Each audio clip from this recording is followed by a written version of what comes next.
In the history of archaeology, few moments are as famous as this one. It's November 26, 1922, in the Valley of the Kings, Egypt. The air is still thick with centuries-old silence, and the only sound is the grinding of stone as a small team works to unseal a tomb untouched for over 3,000 years. As the last bit of plaster gives way, a lamp is raised into the darkness, and Howard Carter, the man who spent years searching for this moment, peers through the opening. The humid air, sealed from millennia, rushes past his face. His patron, Lord Carnarvon, asks a simple question. Can you see anything? Carter's reply, which is immortalized in history, is a whisper. Yes, I see wonderful things. It was a discovery that would captivate the world, a tomb filled with unimaginable treasures belonging to the boy pharaoh Tutankhamun, or Tutankhamun, however you want to say it. But what if the treasure was not the most significant thing found inside? What if the tomb held something far more powerful, something that no one, not even a hardened archaeologist, could ever have prepared for? A force of vengeance that would hunt down and kill anyone who disturbed the young king's eternal rest. The curse of King Tut's tomb was a more powerful guardian than any soldier. The legend began almost immediately, a string of bizarre deaths and misfortunes following the tomb's opening, turning an incredible discovery into a chilling cautionary tale. So today, I'm going to talk about this stuff.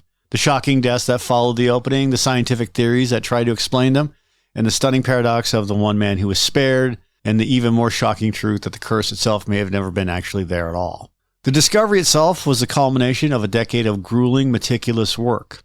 Archaeologist Howard Carter had spent 10 years searching for this elusive pharaoh, supported financially by his patron, Lord Carnarvon. By 1922, funding was almost exhausted, and Carnarvon was ready to give up. I can't pronounce Carnarvon. Sorry, but it's Carnarvon. It's just one of those things. It's an East Coast mouth living on the West Coast. Carter pled for one final season. It was a last-ditch effort, one that would change history forever. And on November 4th, 1922, they found the steps leading down to the tomb. The work was painstaking, and the world watched in anticipation. After weeks of careful excavation, on February 16, 1923, the burial chamber had finally been opened, and the triumph was short-lived. A mere 5 months later, the myth of the curse would claim its first and most important victim, Lord Carnarvon. The man who funded the entire expedition and was present at the opening of the tomb had died suddenly. The cause was baffling and bizarre. He had been bitten by a mosquito on his cheek, which is a seemingly trivial event, but when he accidentally nicked the bite while shaving, it became severely infected. His death was caused by a sudden, fatal fever that swept through his body. The timing and circumstances of his death were not lost upon the world's media. At that exact moment, he passed away. In Cairo, all the lights in the city suddenly went out, a strange electrical failure that seemed to echo the extinguishing of a great life. Simultaneously, thousands of miles away at his family's estate in England, Carnarvon's favorite dog let out a howl and died. It seemed as if the universe itself was signaling that a sacred pact had been broken. The death of Lord Carnarvon was just the beginning. The media, who was hungry for a follow-up, as always, began to track every person who had entered the tomb. The reporters were no longer just covering a news story. They were building a global legend, one victim at a time, and as if on cue, the bodies started to pile up. A pattern of bizarre and sudden deaths began to emerge, each one adding more fuel to the fire of the curse. Within a few years of the tomb's opening, the body count seemed to grow at an alarming rate. George J. Gould, a prominent American financier and close friend of Carnarvon's, died of a sudden fever shortly after visiting the tomb. A.C. Mace, Howard Carter's loyal assistant, who was one of the first to enter the burial chamber, died mysteriously from a sudden illness. Sir Archibald Douglas Reed, the radiologist who took the very first x-rays of the pharaoh's mummy, fell suddenly ill and died soon after. And to the public, it was no longer a coincidence. It was a pattern. The curse wasn't just a sensational headline. It was a real and deadly force. And at this point, the narrative of the curse had become a self-sustaining phenomenon. The more deaths that occurred, the more the public believed. The evidence for a real curse seemed overwhelming. The strange and unsettling string of deaths seemed too bizarre to be anything but the hand of fate. The deaths were shocking. The circumstances bizarre.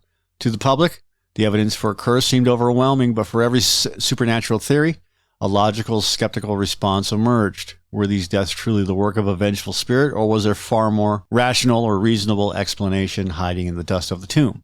Scientists and doctors were quick to point out that the tomb had been sealed for over 3,000 years, and it was not a sterile environment. It was a perfect breeding ground for ancient, dangerous spores, fungi, and bacteria. The excavators breathing in the air that had been trapped for millennia could have inhaled these toxic elements, and it was theorized that Aspergillus niger mold spores or other deadly pathogens could have caused respiratory illness or fatal infections in those with pre-existing conditions. Lord Carnarvon, for example, had a history of frail health. His death, while it was tragic and coincidental, may have been a direct result of coming into contact with these long dormant pathogens. Now, adding to this, the air within the tomb itself could have been a toxin. The mummification process used various chemical compounds, and over thousands of years, the sealed air could have been laced with poisonous gases or naturally occurring minerals. And upon opening, these substances would have been released, potentially causing a range of fatal reactions. So while the deaths were real, the cause may have been nothing more than bad luck and a biological time bomb. The scientific explanations seemed logical at the time, but they couldn't account for the most glaring contradiction of all, the survival of Howard Carter himself. If a curse truly existed, if its purpose was to punish those who disturbed the king's sleep, then the man who spent the most time inside the tomb, the man who personally handled the mummy and its sacred treasures, should have been its first and most prominent victim, but he wasn't. And this is a tale of two men. On one side, you have Lord Carnarvon, the investor, who was in and out of the tomb quickly. He was frail of health to begin with, but he died within a matter of months. And on the other side, you have Howard Carter, who was the one who personally broke the seals, meticulously cataloged every single artifact for years, and oversaw the entire excavation from start to finish. He was exposed to more of the tomb's environment than anyone else, but he went on to live a long and healthy life, dying of natural causes at the age of 64, 17 years after the discovery. This paradox completely shatters the narrative of a supernatural curse. Was it simply Carter was a much healthier man, or did his meticulous, careful, and respectful approach to the excavation somehow shield him from the vengeance of the pharaoh? Regardless of the reason, his life stands as the ultimate counter-argument to the legend, proving that the supposed curse was, at best, a product of unfortunate coincidence. The true curse of King Tut's tomb wasn't a supernatural one. It was a modern invention. And when historians and Egyptologists dived into the records, they found the most shocking piece of evidence of all. There was no written curse on the walls of the tomb. There were no hieroglyphics warned of punishment for those who entered. And this isn't just a detail, it's the core truth. The entire narrative of a magical curse was a brilliant piece of fiction. The true origin of the curse can be traced not to ancient Egypt, but to modern journalism. It was a British journalist wanting to sell newspapers and create a sensational story who invented the idea of the curse. This narrative was so simple and compelling, took on a life of its own.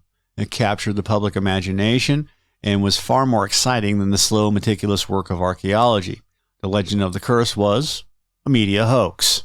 And this hoax became a real-world psychological phenomenon. Once the public believed in the curse, it became a self-fulfilling prophecy. People began to look for patterns of death and misfortune, and they found them. A fever became a curse. An accident became a divine warning. They were looking for a story, and the story they found was the one they had already created. The true curse was the power of a myth to distort reality. It proves that the most powerful legends are the ones we tell ourselves. The real curse of King Tut's tomb wasn't a magical one, it was psychological. The story of a supernatural force hunting down grave robbers shows us more about our own desire for mystery and drama than it does about the ancient Egyptians. The true wonder was never the curse, but the tomb itself, the artifacts, and the incredible history it revealed. The myth of the curse, though fake, became more famous than the truth it obscured. So, from the dramatic discovery and the rash of cursed deaths, to the logical but unsatisfying scientific explanations, to the paradox of Carter's survival, and finally to the surprising truth that the curse was a modern legend, the most powerful myths are not the ones written in stone, just the ones we tell ourselves.